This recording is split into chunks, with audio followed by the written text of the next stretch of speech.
Channel है। मैं हूं अनिरुद्ध तिवारी और आज हम बात करेंगे मध्य प्रदेश विधानसभा के नेता प्रतिपक्ष अजय सिंह राहुल भैया से। राहुल भैया, आपका स्वागत है। जो अविश्वास प्रस्ताव को लेकर हम आपसे चर्चा शुरू करना चाह रहे हैं। मध्य प्रदेश विधानसभा में पिछले 8 सालों में पहली बार अविश्वास प्रस्ताव लाया, काफी तैयारी आप लोगों ने की उसको लेकर और कई तरह के गंभीर आरोप मध्य प्रदेश विधानसभा में लगाए सरकार के ऊपर।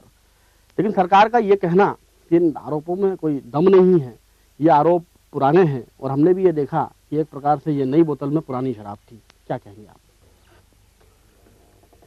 देखिए, कुछ आरोप तो अविश्वास में ऐसे थे जिनकी चर्चा नहीं हुई, क्योंकि रूलिंग हुई कि 2008 के बाद के अविश्वास के प्रस्ताव ही चर्चा में लाएंगे। लेकिन ये कहना कि पुरानी बोतल में नई शराब, ये गलत है, क्योंकि मेरे 16-17 आरोप ऐसे थे जिनका उत्तर मुख्यमंत्री ने नहीं दिया। 3-4 सिर्फ अन्य मंत्रियों ने उत्तर दिए, बाकी अविश्वास प्रस्ताव के मुद्दों पर चर्चा मुख्यमंत्री की तरफ से हुई नहीं। मुझे नहीं लगता कि इस तरह से अविश्वास कोई कमजोर था।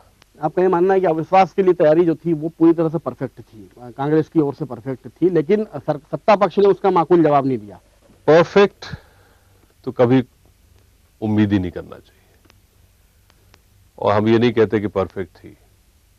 सीमित साधनों से जितनी जानकारी मिली उसके हिसाब से अविश्वास प्रस्ताव हम लोगों ने पेश किया। जहां एक तरफ बात हो रही थी कि लुंज पुंज है, कुछ है ही नहीं, तो 4 दिन बहस क्यों चली?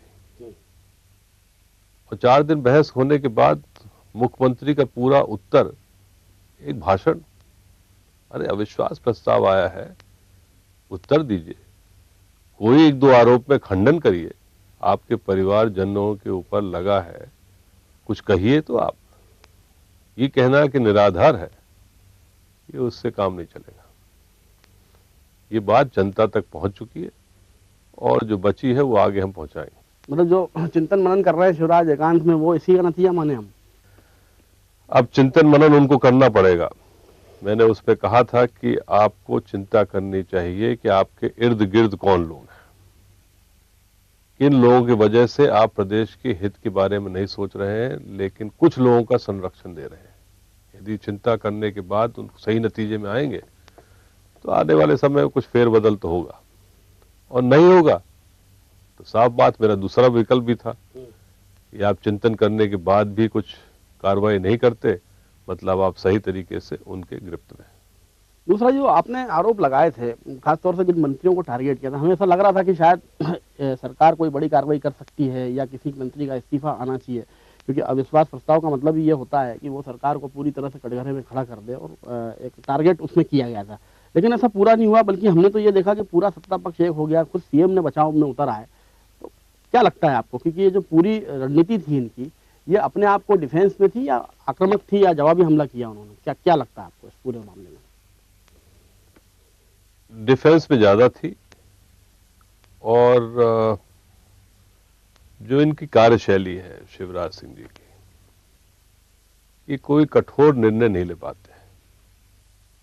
यदि कोई दूसरा मुख्यमंत्री होता और इतने गंभीर आरोप लगते तो उसके बाद 1-2 मंत्रियों को इस्तीफा तो होना ही होना चाहिए, लेकिन इच्छा शक्ति एक बहुत बड़ी कमी है शिवराज सिंह जी।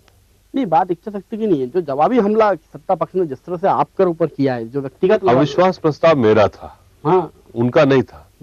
मैंने तो जो आरोप लगाया मैंने उत्तर दिए, तो मेरे आरोपों को उत्तर कहां है? तो चिंता का विषय ये है, चर्चा का विषय ये है, सोच का विषय ये है मध्य प्रदेश में आज, कि अविश्वास कांग्रेस लाई थी कि बीजेपी लाई थी। हम उनके आरोप, जितने आरोप हमारे ऊपर लगाए, हमने उत्तर दिए। हम लोगों के जो आरोप थे उसका कोई खंडन ही नहीं हुआ। नहीं, पर उसमें एक सवाल ये भी है ना कि जो आरोप आप लोगों ने लगाए थे, वो भी तो सत्ता पक्ष के जो लोग आरोप लगाते हैं, वो ज्यादातर वही आरोप उसमें शामिल थे, क्योंकि पार्टी में जिस तरह की सियासत चलती है भाजपा में, उसमें जो आरोप हमने देखे हैं लगभग वही आरोप आपके उसमें ही थे, पुनरावृत्ति थी। अब ये आपका सोच है, लेकिन जो आरोप है वो बिना तथ्य के नहीं है। आज नहीं तो कल बात खुलेगी। दूसरा एक और जो टाइम लिमिट बांधी सरकार ने, जो जो बहुत शानदार सियासत खेली थी कि नहीं साहब आप तो 3 साल की बात कर लो, उस पर भी कोई स्टैंड का पार्टी का दिखा नहीं ना, आप लोगों ने कोई उसका बहुत ज्यादा विरोध किया। देखिए, हमारा मकसद था अविश्वास पेश हो जाए। जहां तक उन लोगों ने 3 साल की बात की, हमने वो भी मान ली, चलिए 3 साल की बात की। वही लोग 3 साल की बात नहीं, वो तो 20 साल पहले की बात करने लगे। तो हमें भी मौका मिल गया, कुछ हमने भी 3 साल पहले की बात कह दी।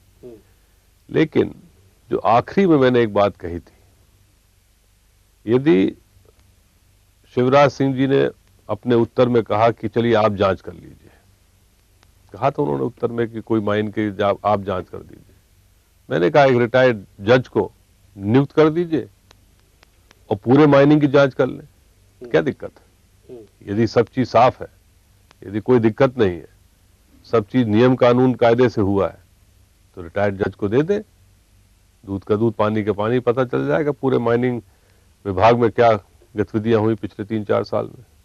आपको साथ में ले आने की बात कही सीएम ने कि आप मेरे साथ चलें और जांच कर लें, तो क्या उनके साथ काहे के लिए जांच करें? उनने कहा आप जाके जांच कर लीजिए, और उनके साथ कहा था दौड़े करने का। वो अपना दौड़ा करें, हम अपना दौड़ा करेंगे। जहां तक जांच है, मैं क्यों जांच करूं? ये तो एक रिटायर्ड जज को कर दे या कोई और हाई पावर्ड कमेटी बना दे। पूरे माइनिंग मामले में यदि जांच हो जाती है तो पता चल जाएगा कि किस तरह के घोटाले हुए हैं। बहरहाल इन घोटालों पे हम बातचीत आपसे जारी रखेंगे। हम जल्द हाजिर होते हैं छोटे से ब्रेक के बाद।